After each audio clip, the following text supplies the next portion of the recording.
dejado de llover, pero ahora sale otro aire. Que ya han descargado aquí. Esto es el mallazo que nos ha dejado aquí para lo de la nave. Y estos palés de ladrillos que nos ha dejado aquí ahora de momento para que vayan empezando la obra. Ya pues me imagino que intentarán ir trayendo más. Aquí lo tengo.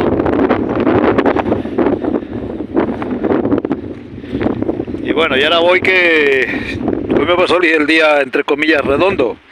Me ha llamado el transportista, el que me trae la desbrozadora que viene para acá. Entonces voy a salir a su encuentro, porque aquí no sabe llegar para que me la descargue. Así que ahora os las enseñaré. Venga,